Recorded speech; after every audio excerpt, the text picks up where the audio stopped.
Let's not overthink it. These are 5 simple ways to make more money as an Uber Eats driver in 2025. And if you're thinking Uber Eats isn't really any different than any other food delivery gig app, you're wrong, you're going to want to watch this entire video so you can, yes, make more money. This is coming from someone who's done gig work for just about 10 years now, also in different marketplaces. Number 1, how is Uber Eats different from, let's say, equally or more so a popular gig app, DoorDash? Well, when you're driving, you want to know the best places, the hot spots, or we call it power strips, areas that are really dense with assignments and offers to be. And even the apps know this because they show you hotspots. But Uber Eats is different, in my opinion. Number 1, it is the unrestricted service area of Uber Eats versus DoorDash that you need to know. I say unrestricted because on Uber Eats and Grubhub, you can drive anywhere in your service marketplace. Basically, if Uber Eats is there and it's active in your general overall city, you can drive there. Now you can do that, yes, on DoorDash, but you have to dash now or schedule in one sub marketplace at a time. If you go to another sub marketplace on DoorDash, you have to either switch to that new sub marketplace or head back to the original one. So here's what you want to do. You might want to know more wider power strips on Uber Eats. Why? Because instead of having to make that decision, oh, I just happened to cross into another border on DoorDash, you could keep driving on Uber Eats. That's what we teach you, to minimize empty miles without an assignment, because now you know, oh, this would be a different sub marketplace right on DoorDash, but I'm fine on Uber Eats. I don't got to commute back in. I don't got to switch zones. I can just keep going, and I know other areas to drive in. Speaking of, let me open my Uber driver app here and show you something that is new for 2025. A brand new heat map that, yes, shows you the hot spots that we just detailed. But would I actually use this, and is this actually worth it? So here's a new heat map, and we see kind of what we've seen for years on Uber. These different colored zones, yellow, orange, and it gets more and more busy up to these red areas. Now, if I click on one, it'll say the actual restaurant or actual, hotspot that's having that tag there. McDonald's, very busy, and it says, in this case, 57 other nearby hotspots. This is new on Uber Eats, and here's how I would use this. Let me know in the comments if you have this new heat map and if you'd actually use it, because I have seen so many tags on my home screen, so many individual little hotspots. Yes, 57 other hotspots.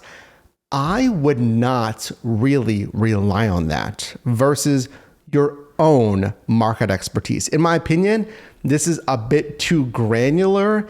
Yes, it helps. The same thing with DoorDash and their hotspots. This one here on Uber, it's at updating every 10 minutes. Use that, but compare it versus your own hotspots. And certainly don't commute 16 minutes, 3.8 miles to a hotspot, because they're changing anyway. And keep in mind if there's even any bonus pay. Speaking of, a newer kind of incentives program that would rival Dasher Rewards. And I feel like this is in less marketplaces than Dasher Rewards. So do you have Uber Eats Preferred Deliveries? It is, yes, another rewards program that gives you priority access to higher paying offers, a phrase that we've been saying since, mid-2023.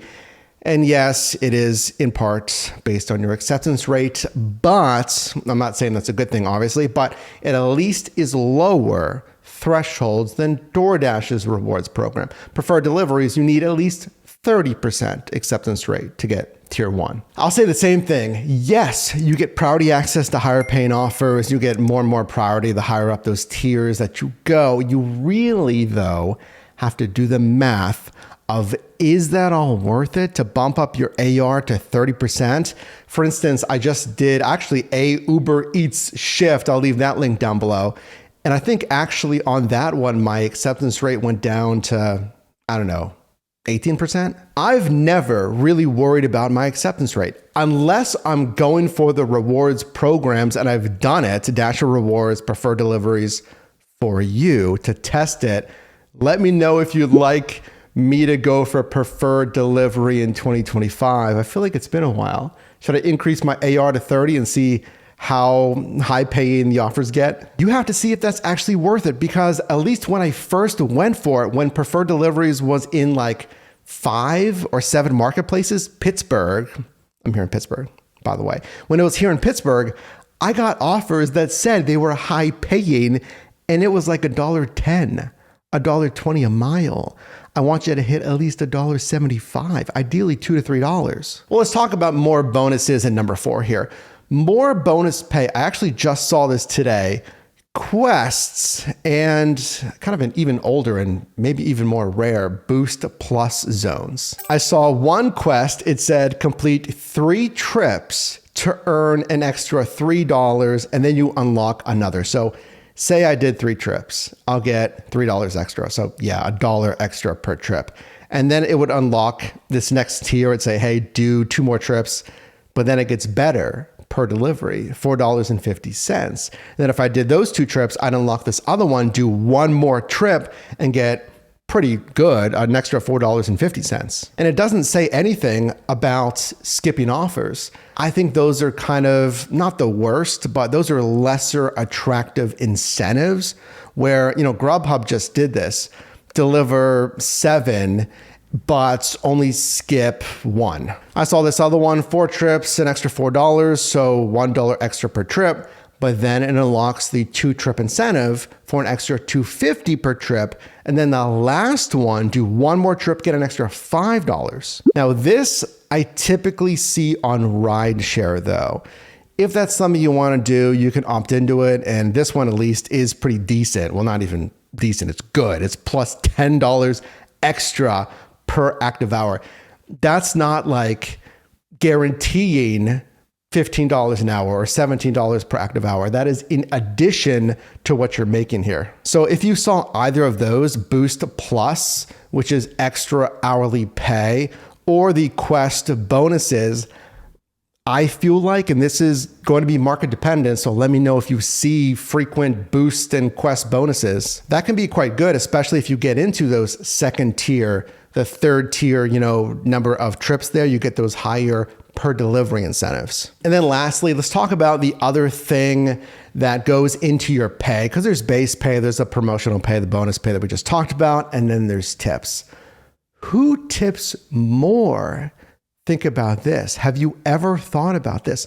Who tips more? DoorDash customers, Uber Eats customers, or Grubhub customers? You wouldn't know unless you track this stuff. You can use our ShiftMate app. It's coming out in like 60 days or less. ShiftMateApp.com. I'll leave it linked down below for you. But if someone tips more, either a higher frequency of tips or a higher average amount in their tip, you might want to look at that app more. For instance, I feel like Grubhub customers, I don't get as much volume, as much choice on Grubhub, but I feel like sometimes, and again, we'll use ShiftMate to track this, make sure to subscribe so you can follow all these shifts here. All they do is help you make money in different side hustles. I feel like the average order payout is higher on Grubhub sometimes, and the average tip amount sometimes is higher on Grubhub. But let's not overthink this. So do what you can with customer service, the hand it to me, meet curbside, stuff like that, because obviously just don't put it in front of an outwardly swinging door on contactless deliveries. Follow delivery instructions. There's only so much you can do, obviously. Other bonus stuff quickly, make sure to verify your delivery bag, a pizza bag, a catering bag. I think you should have at least one of each. You'll use it on different platforms. It'll qualify you for more pizza offers or larger offers that require a catering bag. Go into the Work Hub as well. Even if you don't want to do rideshare, go into the Work Hub, Opt in for like package, other stuff here. Shop and deliver if you like. So that's more earnings opportunities. That isn't necessarily rideshare if you don't want to do that. We know it's similar with these platforms, right? It's pick up, drop off for so-and-so. It's just basically under a different name. That's all it is. In transit, making the delivery. Yeah, the screen looks a little bit different. So let's focus on, if you're going online or if you're multi-apping or if you're taking just Uber Eats, what makes Uber Eats different? There's Trip Radar, the offer screens that we just talked about to make more money specifically on this platform.